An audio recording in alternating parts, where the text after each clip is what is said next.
Welcome back again sa ating panibagong episode guys. Ngayong episode guys, dito ulit ako mamana sa paboritong spot ko na kung saan malapit lang ito sa bahay. Sa mga bago pa lang sa channel ko, mag-subscribe kayo para lagi kayong updated sa mga ganitong video na ilalabas ko. Maraming salamat po. Since papunta tayo sa spot, naglulod na ako ng spear gun para along the way makita man tayo ng isda, ready na to spear it. And spear gun loaded. Let's go! Pagkarating ko sa spot guys, nakita ko kasi yung mga bait na bubulabog sa ilalim kaya nagdali-dali akong nag-drop dito.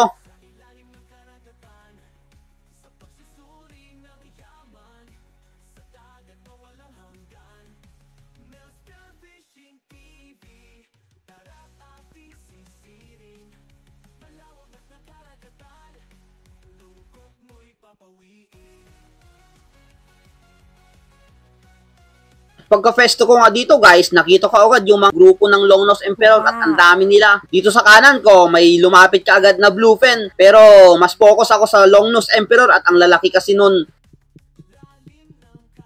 Nang biglang nawala yung mga grupo ng Emperor. At eto, may dalawang bluefin na namang lumapit. Kaya lang, nalit na akong i-full yung trigger at malayo na yung isa. Kaya hindi tinamaan. Sayang, mga 2 kilo na sana yon. Kaya angat muna tayo. Dito sa dive na to guys, umabante ako ng konti sa malalim na area na. Pero dito pa rin to sa napanaan ng bluefin. Nagbabaka sakali akong hindi ko nabulabog yung mga Emperor at makita ko ngayon sa pag-dive.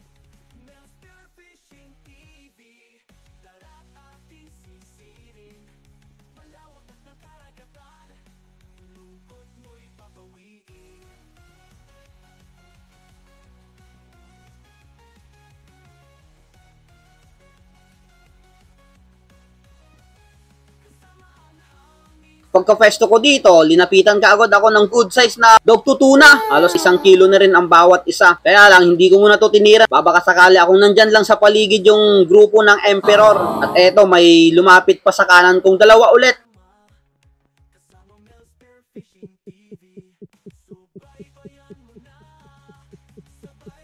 Eto, paikot-ikot lang sila sa harapan ko.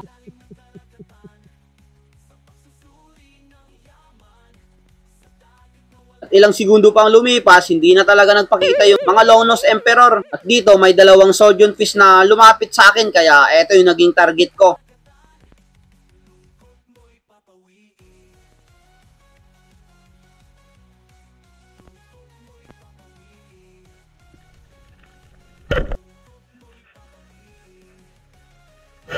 Akala ko dito guys, double shot ko. Pero malayo pala yung isa kaya isa lang yung tinamaan ng shot. Kaya ito yung naging unang isda natin ngayong araw na ito. Isang good size na Sodion Fish.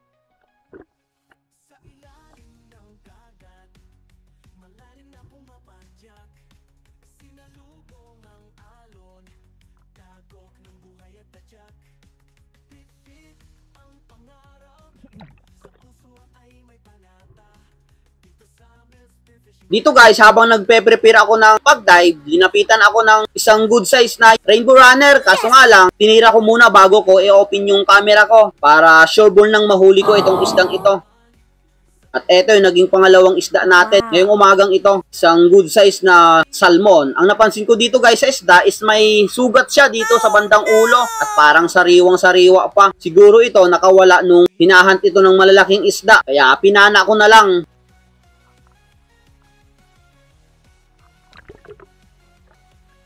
Dito sa dive na to guys, lumipat na ako ng pwesto since hindi na talaga nagpakita yung Emperor. Dun sa unang dive natin, sumisid na ako dito sa malalim na kung saan nakikita palagi natin dito yung mga ilak. At eto nga sila, ang dami. Dito pa rin yung grupo.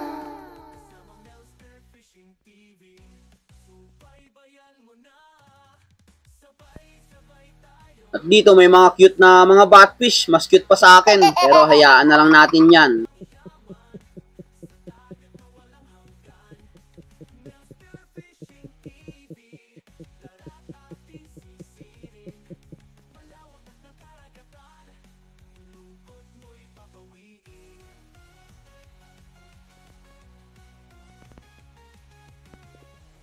Dito guys, within the range na sana itong mga ilak. Pero hindi muna ako kukuha niyan since nag-aabang ako ng malaking isda. Wala namang lumalapit, angat muna tayo.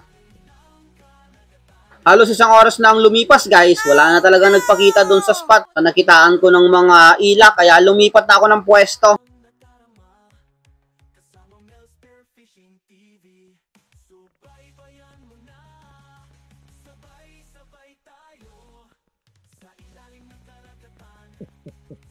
At dito sa pagdive ko, paglingon ko ulit sa kanan ko, eto nakita ko na naman yung grupo ng mga Longnose Emperor nandyan sa kanan ko. At may mga kasama palang maliliit na bluefin, halos wala pang 1 kilo kaya hindi ko muna tinira.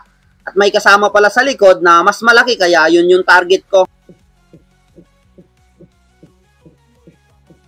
Kaya lang, ang ila pala ng malaki, ang bilis ng galaw, kaya wala tayo ulit na nahuli dito sa dive na to. Pagkatapos din ito guys, nagdive pa naman ako dito sa spot na to, kaso nga lang, wala na talagang nagpakita at bumalik na ako sa Pangpang. On the way pa Pangpang, nagdive pa ako ng isang beses, nagbabaka sakaling makahuli pa ng isda at pandagdag sa nahuli nating 2 piraso.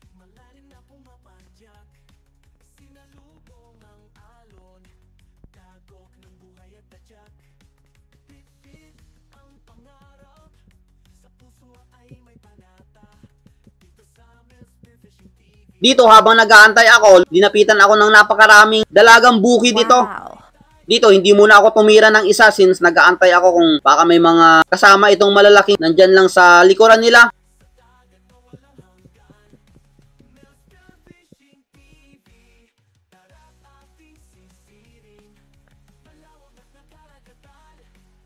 Kaso nga lang, wala talaga nagpapakita. Kaya since spear fishing tayo, piliin natin yung pinakamalaki dito sa grupo at ito yung panain natin.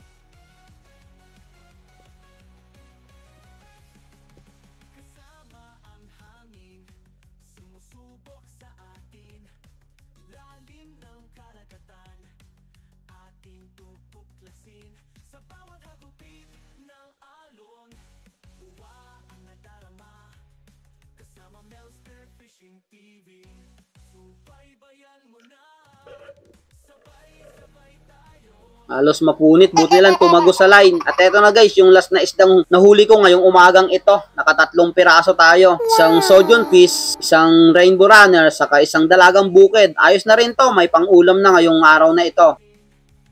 The next day, kinumagahan, dumayo ulit kami dito sa isla ng Gakot, kung saan nahuli ko dito yung malaking red bass sa previous video natin. Hindi ko na na-videohan yung pag-alis namin dun sa main island, gawang madilim pa kami umalis dun. Eto, pasikat pa lang yung araw. So, kasama ko pala dito si paring Yoyoy, sa kanya bangka yung gamit namin dito. Ilang minuto pa ang lumipas guys, nandito na kami sa spot. Kaya, let's go! So, load muna tayo ng spear gun.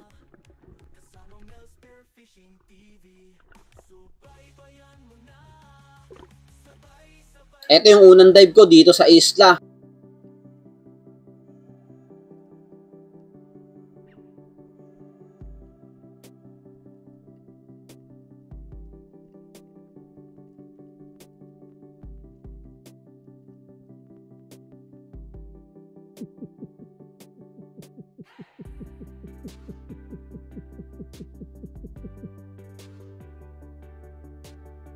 Hindi talaga mapakali itong mga bait dito, itong mga dalagang bukid. Grabe yung galaw, may kinakatakutan talaga. Pag ganito yung mga activities ng bait, sigurado yan may mga nakapaligid na malalaking isda. Wow.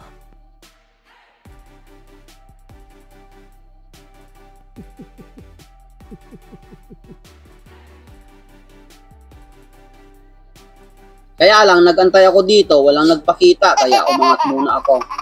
Another dive tayo. Dito pa rin sa nakitaan ko ng mga bait at nandito lang sila sa mababaw na part. Kaya dito lang muna ako nag-dive since maaga pa naman to. At dito sa dive na to guys, kung mapapansin nyo, nawala yung mga dalagang bukid. Yun pala, nasa likod ko na at doon nagtitipon-tipon sila.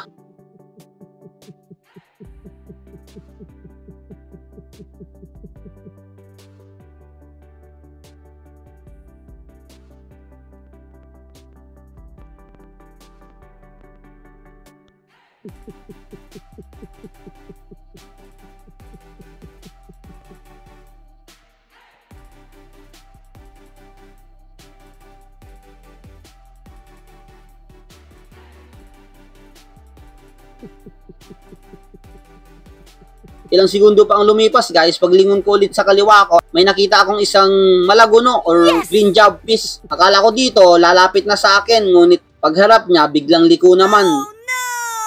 Kaya umangat muna ako, hayaan na lang muna natin. At dito guys, nabulabog na naman yung mga bait sa ilalim, kaya dali-dali akong nag-dive dito at mukhang may kinakatakutan talaga itong mga dalagang bukid. At eto nga, sinalubong ako dito sa pwepestuhan kong bato.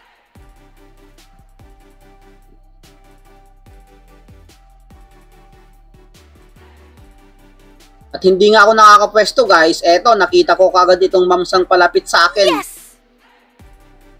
Kaya pagka-close ko ng gap dito at na-meet ko yung distance, tinira ko na to.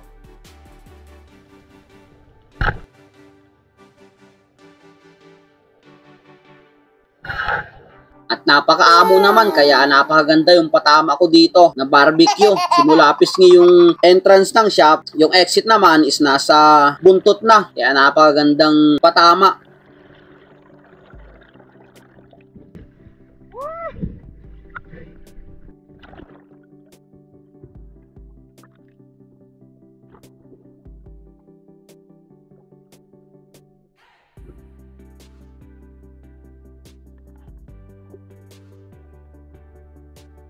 At eto yung naging buhay naman ng isda ngayong umagang ito dito sa isla. Napakalaking mamsa. Pagkatapos kong masecure itong mamsa guys, lumipat muna ako ng pwesto at nagdive pa naman ako. Kaso nga lang, wala na talagang nagpakita. Nabulabog siguro nung pagkahuli ko ng mamsa. Kaya lumipat muna ako dito sa malapit lang na area at babalikan ko mamaya yung mga bait na nandun. Kaya abang-abang tayo dito kung anong lalapit.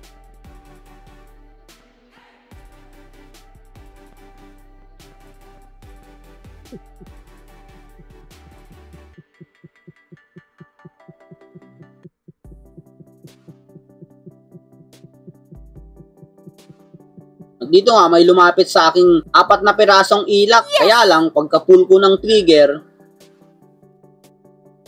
ayun, hindi ko tinamaan. Sayang, pandagdag na sana sa huli.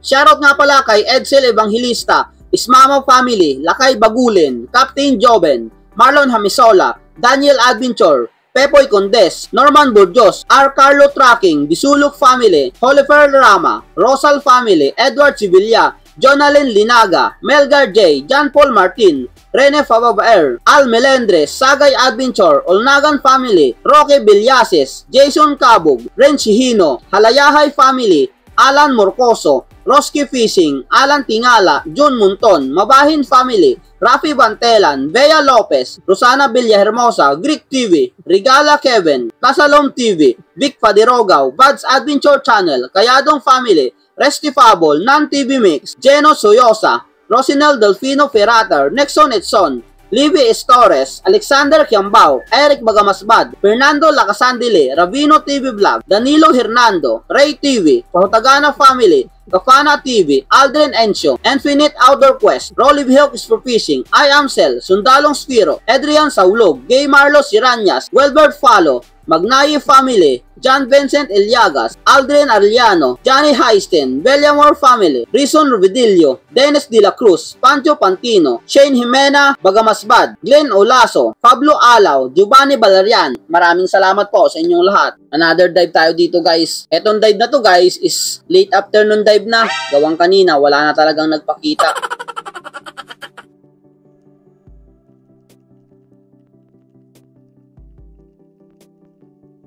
At eto, may nagpakita kaagad sa akin na isang dog to tuna. Wow.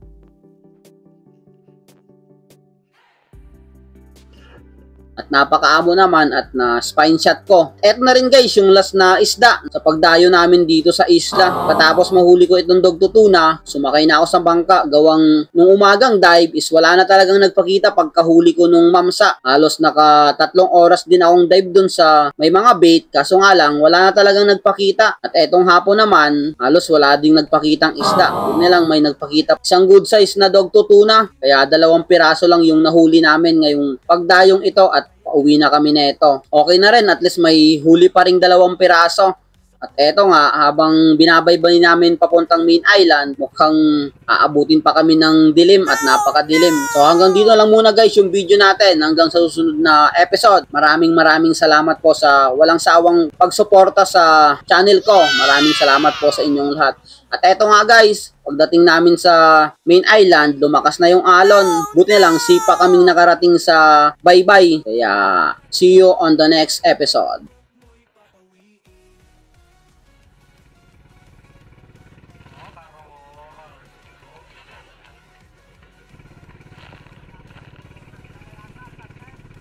Pukan talaga nila, oh.